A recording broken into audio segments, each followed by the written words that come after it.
जय श्री श्याम। हरे का सारा बाबा श्याम हमारा। हार्दिक प्रसन्नता है जो आप 1,50,000 लोग जो सुनते हैं सब सकुशल और सुरक्षित है। दुर्घटनाएं हो रही हैं, कुंभ की हुई, भगदड़ मची, हजारों मरे, दिल्ली में भगदड़ मची, घूमने गए कश्मीर, वहां पर घटना हुई।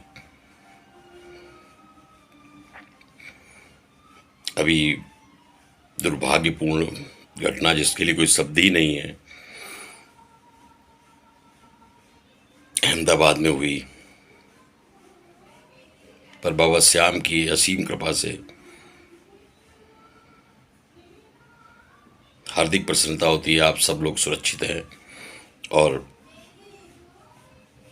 श्याम बाबा का गुणगान, श्याम बाबा की आराधना में दिन रात जुटे हुए हैं। अभी 36 महीने का समय और लगेगा। जैसी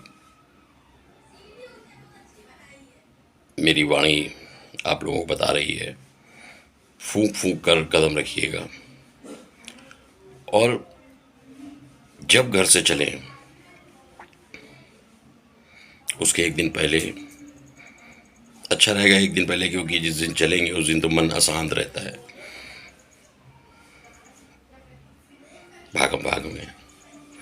तो एक दिन पहले इस स्तोत्र को पढ़े ना, सुने, आंख बंद कर लें के सुने, क्योंकि जब आप बोलेंगे तो आपका दिमाग कुछ और सोचेगा, उसका फोन तो नहीं आ रहा होगा,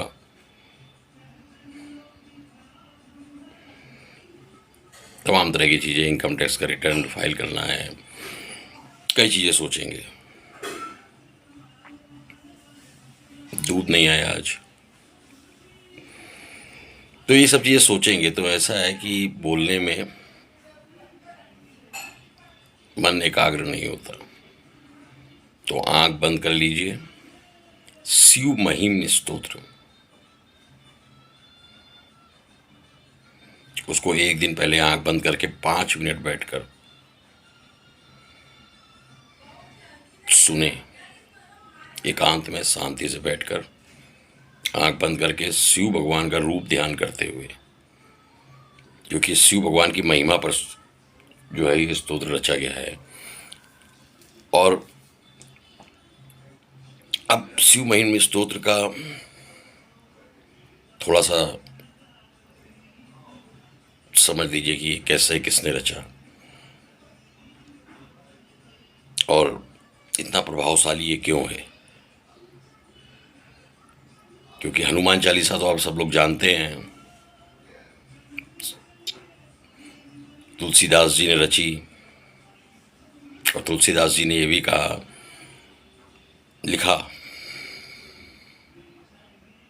चलत विमान कोलाहल होई,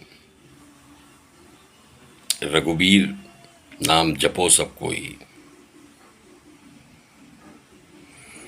इसी प्रकार पुष्प दंत नाम, वो तो तुलसीदास जी तो अभी थे अकबर के समय में। शिव महिम स्तोत्र की जो रचना है वो है पौराणिक, शिव महापुराण में वर्णन है। एक पुष्प दंत नाम का गंधर्व था। गंधर्वों को ऐसी शक्ति होती है, वो उड़ भी सकते हैं, अदृश्य भी हो सकते हैं, कुछ सिद्धियां हैं उनके पास। तो पुष्प दंत नाम का जो गंधर्व था वो इंद्र के साथ, इंद्र के राज में, इंद्र के दरबार में गायन का वर्क कार्य करता था और साथ में शिव भक्त भी था, परम शिव भक्त था। तमाम तरह के फूलों से शिव भगवान का श्रृंगार करता था और फूलों, पुष्पों का अति प्रेमी था गंधर्व। गंधर्व एक बार पृथ्वी भ्रमण के लिए निकला, पुष्पदंत। घूमते घूमते उसे, चूंकि वो पुष्प प्रेमी था, फूलों का प्रेमी था, राजा चित्रार्थ का राज्य दिखा। काफ़ी सुंदर खूबसूरत, चारों तरफ फूल, महल के आसपास फूल, रोड किनारे फूल, फूलों के पेड़, बाग बगीचे सब, और खुशहाल राजा चित्रार्थ का राज्य था। पुष्पदंत ने सोचा अब कुछ दिन यहीं रुकते हैं। इतना हरा भरा, पुष्पों से भरा हुआ पृथ्वी मैंने कहीं नहीं देखा। और वो एक राज्य में राजा चित्रार्थ के घूमते घूमते एक बगीचे में गया। वहां उसने देखा कि बड़े विचित्र और सुंदर पुष्प लगे हुए हैं, क्योंकि उस बगीचे का जो प्रयोग था, स्वयं राजा अपने शिव पूजन में प्रयोग में लाते थे। राजा भी शिव प्रेमी थे, राजा चित्रार्थ। अब गंधर्व पुष्पदंत भी पुष्प प्रेमी और शिव आराधक। गंधर्व पुष्पदंत ने सोचा मुझे कौन देख पाएगा, मैं तो अदृश्य हो जाता हूँ, ऐसा करता हूँ अदृश्य होकर इसके फूल चुरा लेता हूँ और शिव भगवान की आराधना करता हूँ। और ऐसा ही किया गंधर्व ने, पुष्पदंत ने, और कुछ पुष्प चुरा लिए। सुबह जब राजा पूजन के लिए पुष्प लेने गया, देखा पुष्प गायब है। एक अद्भुत पुष्प जो था वो तो बिल्कुल ही गायब है। तो राजा ने सिपाहियों को बुलाया, सिपाहियों ने मुंह लटका लिया, तो हम लोगों को तो कोई दिखा नहीं, क्योंकि कोई आया यहाँ पर, हम लोगों का पहरा रहता है। फिर राजा ने क्या किया, और सैनिक बढ़ा दिए, हर पेड़ के पास एक सैनिक खड़ा कर दिया।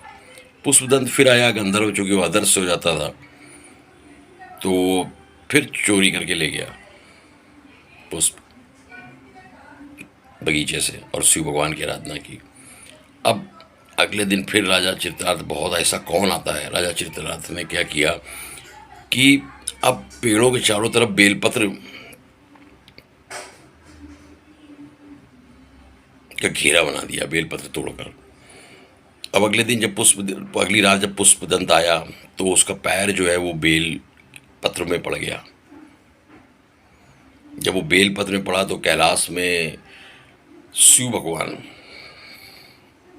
उनकी समाधि टूटी कि किसी ने मेरे उसमें बेल पत्र में पैर रख दिया। कौन है ये? तो शिव देखा कि ये तो पुष्पदंत है। शिव भगवान ने कहा, शंकर जी ने कहा, भोले बाबा ने कहा कि ये गंधर्व पृथ्वी में जाकर ये काम कर रहा है कि मेरे बिल पत्रों में जो शिव भगवान की तीनों आंखें हैं उनमें पैर रख रहा है। क्रोधित हो गए शिव भगवान और कहा मैं इसकी गंधर्व शक्तियाँ सब छीन लेता हूँ, उड़ने की, अदृश्य हो जाने की सारी सिद्धियाँ इसे छीन लेता हूँ। उन्होंने वैसे ही किया। अब अगली रात फिर पुष्पदंत राजा चित्रार्थ के बगीचे पहुंचा। अब चूंकि उसकी शक्तियाँ जा चुकी थी, उसको मालूम नहीं था। उसको सिपाहियों ने देख लिया और पकड़ लिया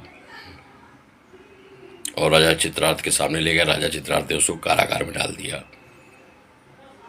जैसे कि तुलसीदास जी को अकबर ने जेल में डाल दिया था, तो उन्होंने अपनी सहायता के लिए हनुमान चालीसा का पाठ किया, का निर्माण किया। अब पौराणिक काल में और हनुमान चालीसा इतनी चमत्कारिक लिखी तुलसीदास जी ने कि बंदर उनकी रक्षा करने को आ गए और अकबर को मजबूर होकर तुलसीदास को छोड़ना पड़ा। तो यहाँ पर पौराणिक काल में गंधर्व पुष्पदंत ने क्या किया, वो समझ गए गंधर्व पुष्पदंत की मुझसे कोई पाप हुआ है, और उसको अपनी उसकी आत्मिक शक्ति से प्राप्त पता चल गया कि उसने बिल पत्र में पैर रख दिया है। तो कारागार में ही पुष्पदंत ने शिव भगवान की महिमा का वर्णन करना प्रारंभ किया, लिखा, गाया, गायक था वो। और गाते गाते उसने शिव महिम स्तोत्र की रचना की, शिव भगवान की महिमा में। प्रसन्न हो गए तो प्रसन्न होकर शिव जी ने, शंकर जी ने, भोले बाबा ने पुष्पदंत की सारी शक्तियाँ, आदर्श सोने की, उड़ने की, सब वापस कर दी। अब पुष्पदंत जो है कारागार से निकले और राजा चित्ररथ को सब बताया कि मैं ऐसा हूँ, गंधर्व हूँ, और ऐसे ऐसा मुझसे पाप हो गया था बिलपत्र में पैर रखने का। फिर पुष्पदंत और राजा चित्रार्थ दोनों ने मिलकर शिव महिम स्तोत्र का पाठ किया और शिव भगवान की आराधना की। शंकर जी ने शिव महिम स्तोत्र को वरदान दिया है कि अगर कोई इसको रखता भी है अपने पास, अपने घर में, तो भी अत्यंत कल्याणकारी है ये। और गायन तो बहुत ही, परंतु श्रवण भी शिव कृपा प्राप्त करने के लिए, भयमुक्त जीवन जीने के लिए, दुर्घटना और असमय बीमारियों से बचने के लिए। जिस प्रकार हनुमान चालीसा शक्तिशाली है, उसी प्रकार शिव महिम स्तोत्र, उसका आप श्रवण करें। हो सके तो उसकी पुस्तक लाएं और उसको घर में रखें और पाठ करें। तो आने वाले 36 महीनों में, अभी है, अभी फूक फूक कर चलिए, तो जब भी कोई भ्रमण की योजना बनाए तो शिव महिम स्तोत्र का श्रवण करके ही घर से निकलें। और तुलसीदास रचित ये बात तो याद ही रखें, चलत विमान कोल्हाल हुई, रघुबीर नाम जपो सब कोई।